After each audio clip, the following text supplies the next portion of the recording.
Miss হবে না আপনার পছন্দের টিভি শো। দেখুন জি5 অ্যাপে একদম ফ্রি।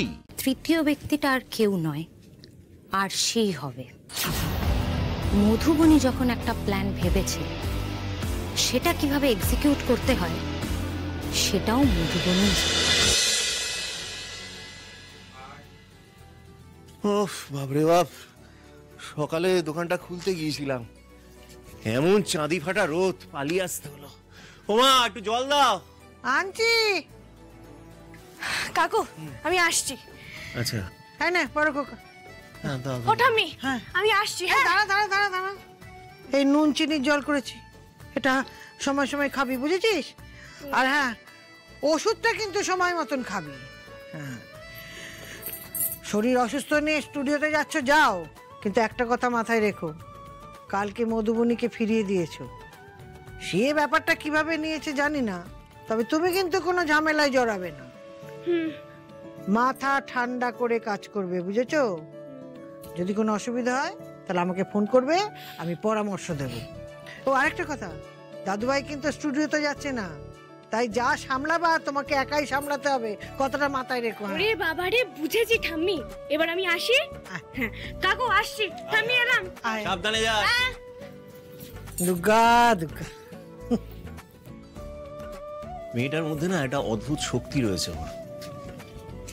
দেখো, ওর সামনে দিদির বিয়ে, বোনটা ইঞ্জিনিয়ারিং পড়ে, ওর না টাকার দরকার,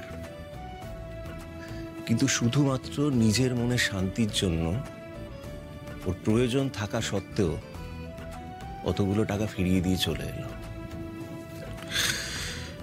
আর আমাদের বাবলুটাকে দেখো, পরিবারের স্বাচ্ছন্দ্যের জন্য নিজের ভালোবাসাকে ফিরিয়ে দিয়েছিল, আজও সেই দিনটা পালন করে কেঁদে চলেছে।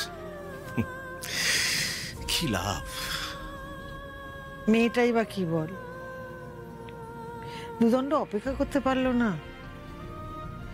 ভালোই যদি বাসবি, তাহলে ভালোবাসার মানুষের অসহায়তা সেটা তুই বুঝবি না। আর আমাদের দাদুভাই সেই থেকে এই দিনটাতে কষ্ট পেয়েই চলেছে। ভালো লাগে বল দেখে?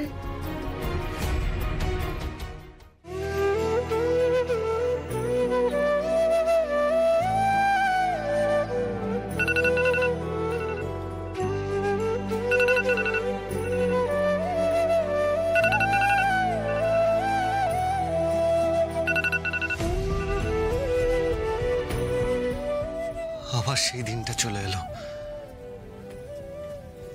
বারবার যে কেন এই দিনটা আসে, কেন যে আমাকে মনে করায় যে এই দিনটাতেই উপনীতা আমাকে ছেড়ে চলে গেছিল। এই কালো অন্ধকার দিনটা কেন বারবার প্রতি বছর ফিরে ফিরে আসে? কেন এই দিনটার ঘটনাগুলো আমি আজও ভুলতে পারলাম না? কেন আমার ঘুম ভাঙলো?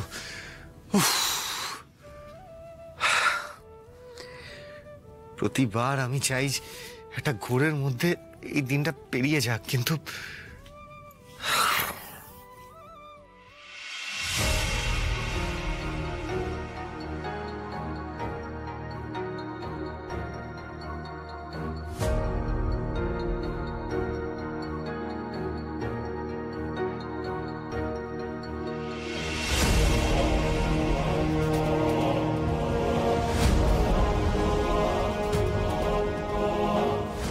আমি তোমার মুখ দেখতে চাই না সাক্ষ্য।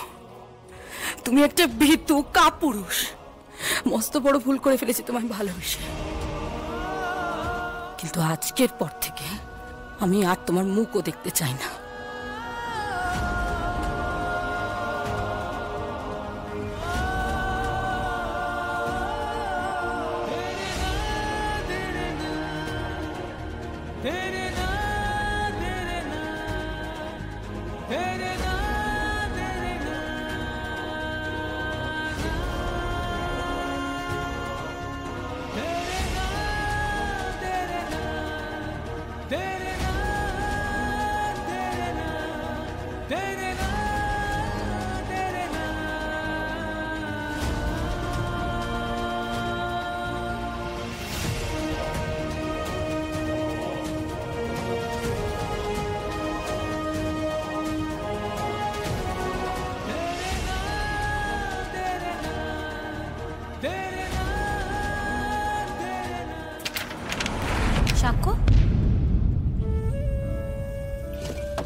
কি করছিলে? নাথিং।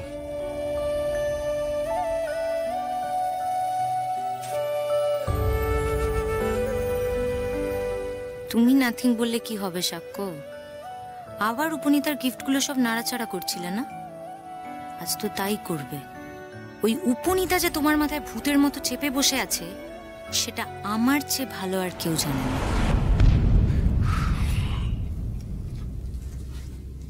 তুমি কি কিছু বলবে? ইয়েস, হ্যাঁ, যেটা বলতে তোমায় এসেছি, আমরা পুরনো প্ল্যানটাতেই স্টিক করছি সাক্ষ্য। হ্যাঁ? শোনো কথাটা আগে। সায়ক আর জিনিয়াকে বলে আমাদের সোশ্যাল মিডিয়াতে একে অপরকে আনফলো করে দিয়েছি, আর ঋতুপর্ণাও এটা নিয়ে রিপোর্ট করছে। মানে কেন? আরে কালই তো ডিসাইড হলো যে আমাদের অন্য কিছু ভাবতে হবে। অন্য কিছু ভাবার মতো সময় নেই আশা। আচ্ছা, আনফলো করলেই বা কি হবে? হ্যাঁ, আনফলো করে দিলেই হলো? আমরা যদি আমাদের প্ল্যান ধরেও বা এগোই, তাহলে তো আমাদের অন্য কাউকে দরকার। আর আশি তো বলেই দিয়েছে ও রাজি না। আশি তো রাজি না এই কাজটা করতে। দেখো মধুবনী, আমি আবারও বলছি, ওকে আমি এসবের মধ্যে জড়াবো না, কিছুতেই না। জানি জানি, আরে আমাদের একে অপরকে আনফলো করা নিয়ে পাবলিকের মধ্যে একটা বাস তৈরি হোক, মিডিয়া লেখালেখি করুক, আমরা বাকি কাজগুলো এগোতে থাকি। দেখোই না, আমরা তৃতীয় ব্যক্তিকে ঠিক খুঁজে পাবো। ওকে দেন, বাট বি কেয়ারফুল, কোনো যেন গন্ডগোল না হয়।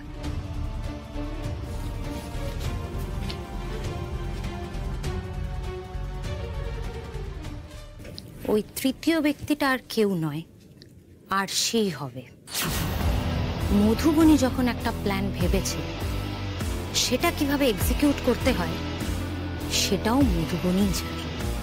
সকাল থেকেই তোমার যখন মুড অফ, আমি শিওর তুমি আবার ওই জায়গাটাতে যাবে জীবনের পাওয়া আর না পাওয়ার হিসেব বুঝতে।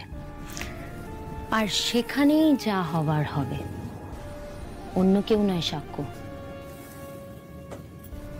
তোমার সাথে আরশিরই ছবি উঠবে,